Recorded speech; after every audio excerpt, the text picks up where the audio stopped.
Tomorrow's the day that the eShop won't be accepting credit cards. Even if it had its faults, I still enjoyed this little thing. Rest in peace, buddy. People only cared about you when you died. Okay, that's a bit of an over-exaggeration. While the Wii U was not the greatest thing out there, not by a long shot, but at the very least, the eShop was still a very good place. Not only does it have nearly every major title available to digitally buy as well, but it also had a wide selection of virtual console games, and it has a handful of its own digital exclusive titles too. Quality may vary. While almost every major game on the system eventually jumped ship to other consoles, there are still the stragglers out there. The last remaining Wii U games that make it worth the while. So for this list, I'm going to be counting down my 10 favorites that are still left on the console and I think you should get before time runs out. These will be based on 3 things. How good is the game itself, basic stuff, are there any benefits of picking up on Wii U, and whether the game's rarity outside of the Wii U eShop is affected. For example, oh no, we'll lose another way to play Super Mario Bros. But at the same time, we'll also lose games still like Lost Story, Rhythm Heaven, and The Letter for God's sake. And as always, my opinion is my opinion. My opinion is not fact. And frankly, my opinion is based on a limited budget, so not every eShop game will be on here. So bear with me. Anyways, I'm rambling on. Let's move on to number 10.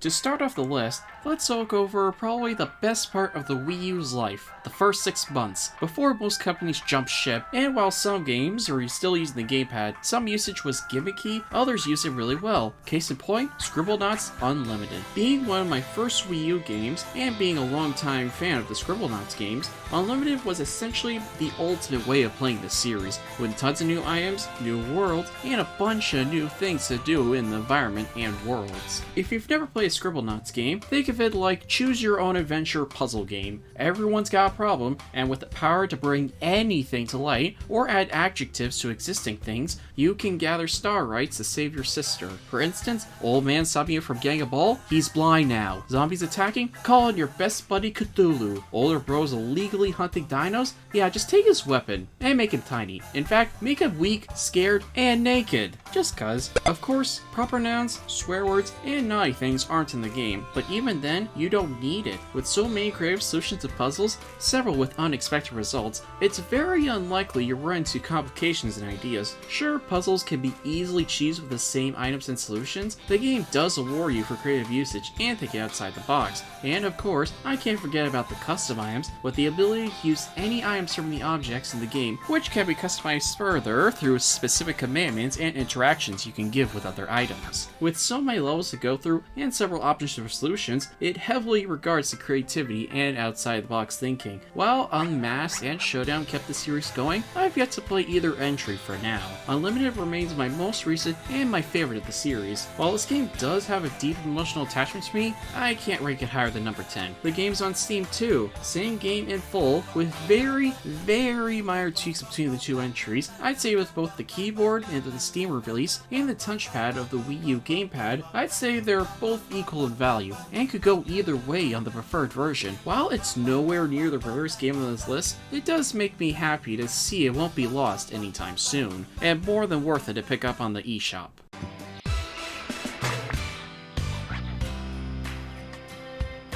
While number 9's an entry most Wii U owners ended up getting, it's probably one of the best games to start off with if you don't have it already. Whereas the Wii had Wii Sports, the Switch had 1-2 Switch, the Wii U has Nintendo Land. Much like Sports and Switch, it's a party game for showing off the Wii U gamepad and what it can do. And in terms of first impressions, I'd say this is a solid launch title. With a focus on Nintendo classics and an amusement park aesthetic, the game definitely has its own quirky charm. Granted, I've never been to a full theme park with a handmade arts and crafts vibe, but I still have a soft spot for it. Even so, the graphics don't make the game here, the mini games do, and they're not only fun to go through, but show off the Wii U gamepad in fun ways. Competitive games where one player has their own screen so they can do their own thing, versus players on the TV, cooperative multiplayer games, where the players on the TV fight with melee attacks, whereas the gameplay user fights from a distance, and the standard single-player games, where they all take advantage of the gamepad's features such as tilt controls, mic, the touchscreen, and usage of several screens. This game is a lot of fun to play with multiplayer with friends and family, and unlike Wii U games that have the gamepad used as its own thing, it doesn't feel completely broken, nor does it feel tacked on or gimmicky.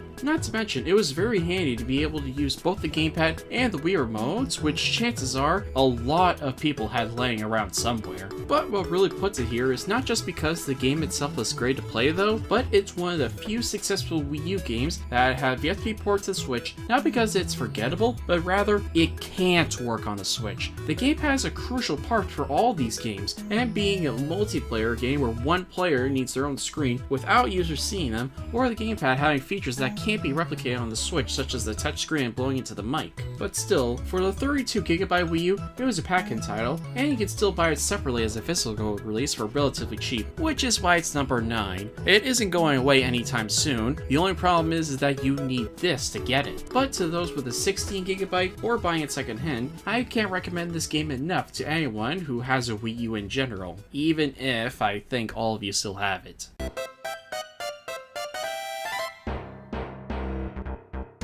Have you ever heard the phrase style over substance, or vice versa? It's fairly popular, as it's debates in basically every art form. Then there's Platinum Games. These guys do both in spades. Bayonetta, Astral Chain, Mad World, just name a few. All these games are highly regarded from those who play them. And for number 8, we have another fine addition to the collection, the former exclusive, the wonderful 101. Much like the previously mentioned games, this game's a hack and slash with a large focus on quick movements and devastating attacks. But what separates it from the others is its morph and unite mechanics, filled with all manner of transformations, such as a spring to dodge attacks, a gummy weight to counter attacks, a glider to fly over areas, and for combat, you've got giant hands, swords, guns, and many other weapons which are your main attacks, and each one feels completely unique and fun to play around with for powerful attacks or interacting with certain objects. And man, is it ever satisfying to lay an incredible combo or beat down onto them. Not to mention the boss battles, each one's being colossal behemoths and are just as godly to both fight against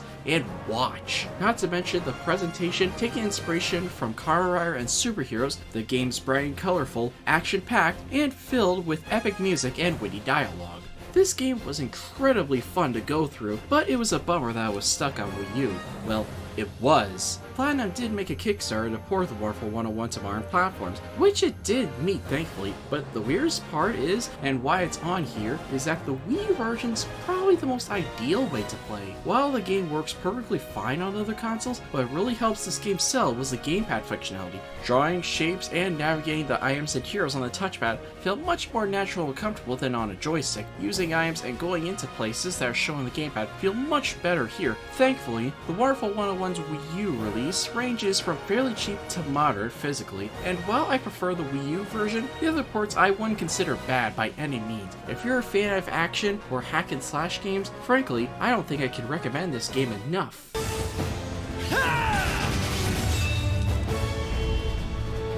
So before cracking into the top 5, let's talk about the GBA. While the Wii U did have a lot of hiccups when it came to exclusives and quality control on the eShop, it's still a mighty fine emulator. In particular, it had a good selection of GBA games. It means games like the OG Fire Emblem are readily available. Otherwise known as this Japanese title Blazing Blade, or Fire Emblem 7 by American fans, this was the first Fire Emblem game to make its way outside of Japan. And man, did it leave a good impression on the series. Being a tactical RPG rather than the traditional one, it's a game of risk and reward, taking out enemies of all shapes and sizes till you reach the goal, with tons of varied maps, mechanics, and win conditions. All the while, if any of your characters die, they're dead for good, or injured to the point where they can no longer fight.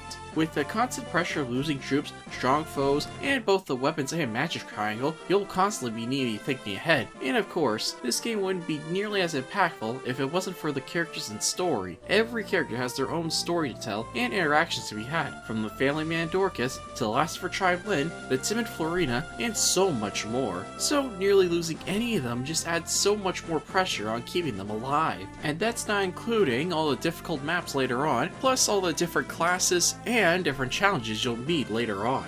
However, what stops it from reaching the top 5 is, oddly enough, its existing rarity. Being so beloved by fans and being so hard to find pre-eShop, it was only natural it would be emulated, and thankfully, Nintendo doesn't seem too keen on cracking down on these ROMs, probably because fans end up buying the new titles anyway, or how not only this game, but the entire series pre-Awakening was impossible to find outside Japan. Also, quick mention to Sacred Stones as well, another GBA Fire Emblem game, which I have yet to play. From what I've heard, Fire Emblem 7's got a better story, better characters, and more challenging gameplay, with Fire Emblem Sacred Stones having branching pathways and choices between classes, and overall being much easier. Both are beloved by fans, but I have much more experience with 7, so I'm primarily sticking with that one.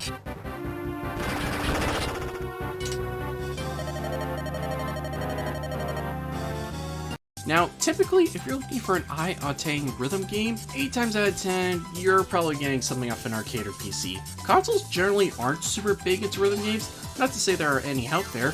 Rhythm Thief, Grab the Rapper, and Crypt of the Necrodancer, just to name a few. I bring this up because one of my personal favorite rhythm games was ported to the Wii U eShop, Rhythm Heaven Fever. Much like a lot of rhythm games, it can be summarized like so: easy to pick up, difficult to master.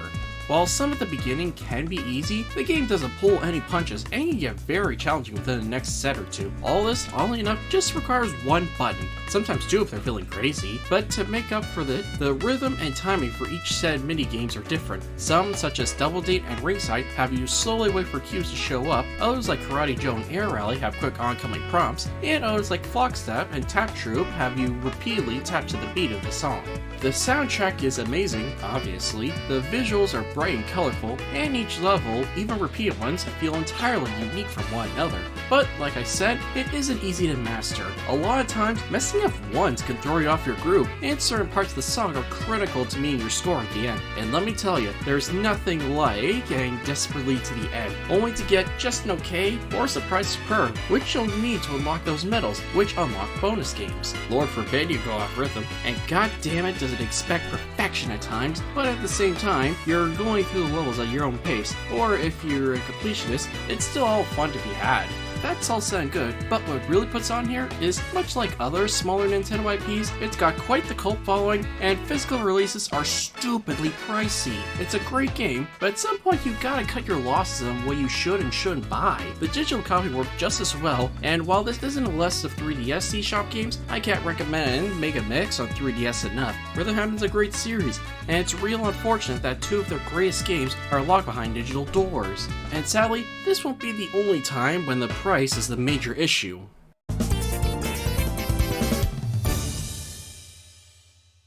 So moving on from the pseudo-rare games, where while not super rare, are definitely worth picking up, let's move on to the really rare stuff. Games you currently can't find anywhere else, or while you can, could be very difficult to find at a cheap price. Case in point, for number 7, Super Mario RPG, Legend of the Seven Stars. While most Mario RPGs go all over the place and play with several different art styles and gameplay mechanics, Super Mario RPG was the first RPG starring Mario, and frankly follows the most traditional RPG format. There's magic, fantasy, and crazy new characters. While it does feature some Mario characters, it definitely feels like it's telling its own thing compared to other Mario games before or since. Probably because this wasn't made by Nintendo, rather by Square when they exclusively made games with Nintendo. It's a best of both worlds scenario. The game has a very goofy and lighthearted tone, with your hints of comedy, happy-go-lucky music, bright colorful locations to explore, and little mini-games to find. But remember, this is a Square RPG, not to say they're bad or anything, with characters like Mallow, Booster,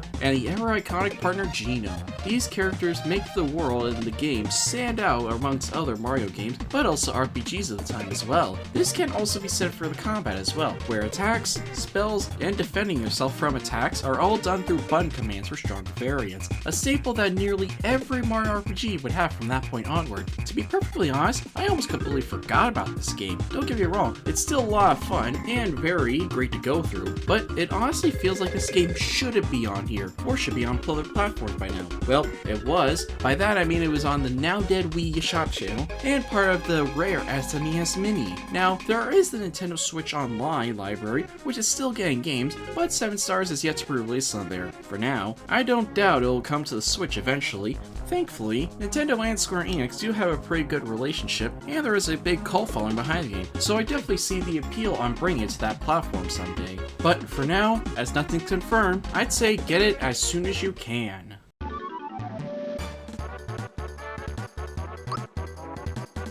So going back to overinflation, let's talk about Wario. Okay, not like that. Hear me out. Whether it's Nintendo's greed or Wario's influence, I don't know why, but nearly every Wario game, from Land to Where, has been dabbling between stupidly cheap to stupidly expensive. This is a real shame, since if you want some fun, fast-paced micro games, or if you want something a little different for your traditional platformer, Wario's your guy. And one of his most expensive outings in recent years is, oddly enough, the Wii U exclusive Game & Wario. While Nintendo Land before focused on what the Wii U could do when it came out, Game & Wario basically had the console's functions to a science, making use of nearly every aspect of the gamepad, to the point you don't even need Wii remotes to play 4 players. These range in all manner of ways, from shooting down or protecting yourself by tilting the gamepad, or using both the TV and the gamepad to move around or get a better view in certain areas. Sadly, the traditional microgames are only part of one of these games, but it's one of the most fun twists on the genre, so I think that makes up for it. Some of my favorites include Gamer, for obvious reasons, Shutter, which is a fun photo-taking game, Patchwork, which is a fun time if you want something casual, Ashley is a fun basic shoot 'em up, and Dribble and Spits for both the fun use of the gamepad and TV, as well as the general insanity that comes with it. And then there's Pirates.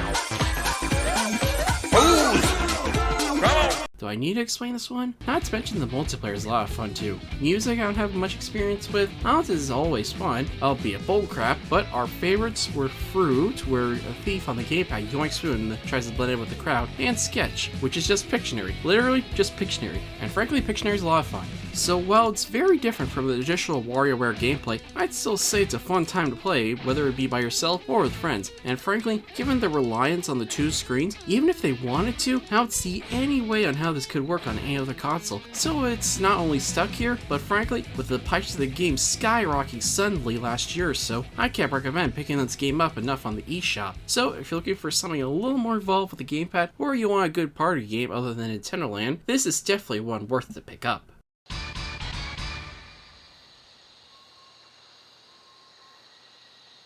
We've talked our fair share of Wii U games, new titles, or re-releases, but one part of the eShop that usually goes unnoticed is the digital titles, mainly because the quality greatly varies between entries, from something as good as the OGs to Teen's first video game. But there is a diamond amongst the rough, one of the few exclusive indie games that heavily used the gamepad and made it big, affordable space adventures. I honestly didn't know what I was getting into at first, but then you boot up the game and it gets dark. And I mean that quite literally. You're in the pitch black dark with a bunch of your ship's functions not working. And when I say the game gets dark, I don't mean like spooky graphic scenes, I mean it gets dark as in pitch black, to dark colors, to claustrophobic caves dark. It gives the game an uneasy atmosphere, and like a lot of other indie games focused on setting and world, it's a puzzle game, and a really fun one at that, and this is where the gamepad comes in. Forgive this weird guerrilla style filming, it's really the only best way I can show you, with each switch and knob of the gamepad relating to something new, from stabilizing the ship, to speed, to gravity manipulation, etc. And you can't just equip everything and be an unstoppable force, for every device uses sound, heat, or electricity to run, which not only brings up the worry of potentially overheating and blowing up the ship, but also the robots, which are the main obstacles that rely on these notifiers to detect and hunt you, so you'll have to be creative with solutions.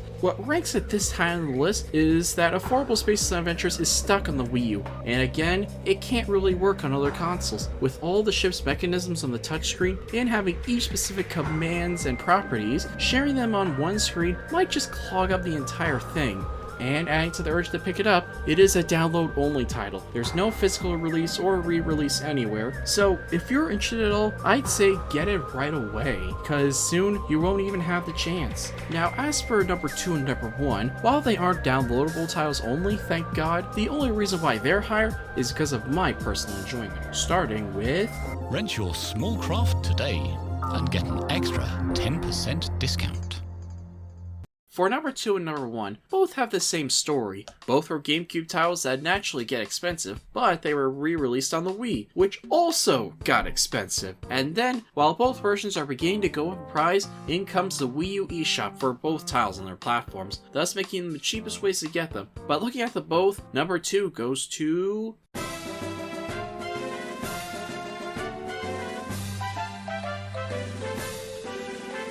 If you've been a long time viewer on this channel, or just seen my most popular video by far, you would know that I love Pikmin, and the first 2 games are godly in their own right.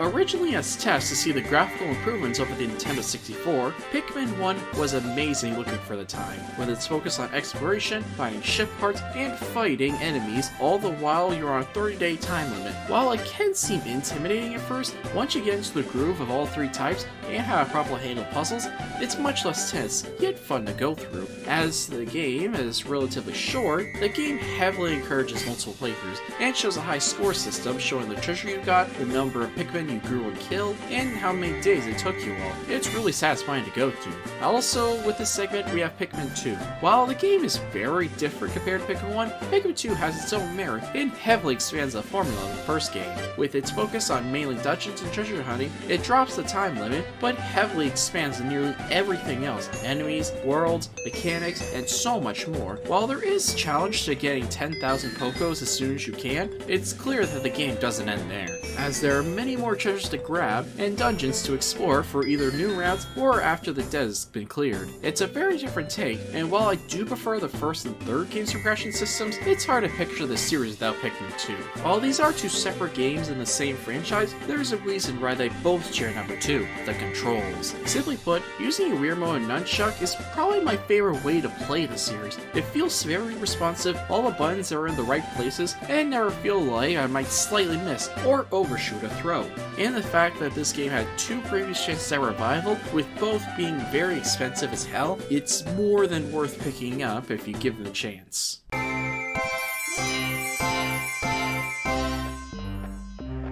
Finally, we move on to number 1. What else could be a collection of 2 games where they're the best versions to play them, than to an entire series where it's the best version to play them? Now, in general, I'd say if you're looking into the Metroid series, the Wii U's a really good place to look. With it, you get nearly every game in the series except for Federation Force, Samus Returns, and Dread, and I love the entire series from beginning to end. While it is tempting to put the entire series in number 1, but for consistency, and because they're all part of the same collection, I'm just gonna stick with these 3, the Metroid Prime Trilogy. Now, don't get me wrong, I love the Pikmin games. Affordable Space Adventures is a great exclusive, but in my opinion, the Metroid Prime Trilogy is both the best way to play these games and very much worth looking into if you're a fan of FPS, adventure games, or just any kind of fun single-player time in general. After all, it's 3 amazing games in one package for the price of 1 Wii game on the eShop. Now, these are 3 separate titles, and they all still follow the same control scheme and level layout, so let me just go over what each one brings to the table and their own strengths, then I'll go over what all the games do together. Prime 1's got the stellar opening on the battleship, and the exploration of Talon 4, having all manner of different areas, incredible environments, and really intense lore that expands this world into something incredible. Prime 2 expands on what Prime 1 introduced, and also introduces the light and dark world mechanics, as well as new areas to explore, the Egg and Guardians to face off, and a bunch of new toys to play around with. Some are a bit mixed on this one, but personally I still really like it. And finally, there's Prime 3, which is the most different out of the trilogy. That's not a bad thing by any means, but what I mean is that it's more story focused and more linear than 1 and 2, fending off pirates and face on infected bounty hunters while exploring entirely new planets this time through. And as for what each of the games do together, as they're all part of the same series, this is a lot more general about them all. For starters, these games all look incredible. The landscapes look amazing, the worlds look so vibrant and epic, and it still holds up really well today. And the music perfectly fits the setting, from the mysterious to unworldly to the adventurous and epic. And in Metroid fashion, there are tons of collectibles and secrets to find all throughout. Missiles, health tanks, and entirely new power-ups, and so much more. Not to mention the controls. While FPSs have been infamous for being rather finicky at times on the Wii, Metroid Prime not only excels, but basically perfects these controls, from aiming and shooting enemies, analyzing the environment, and getting around via the morph ball, gravity jump, or on the whip. And speaking of which, there's nothing like a good old "get over here" as you rip shields and armor off with the grapple beam, or block last bosses to Kingdom Come, and speaking of which, there are so many great bosses to choose from. Meta Ridley, Rundas, Dark Samus, Quadraxis, and so much more.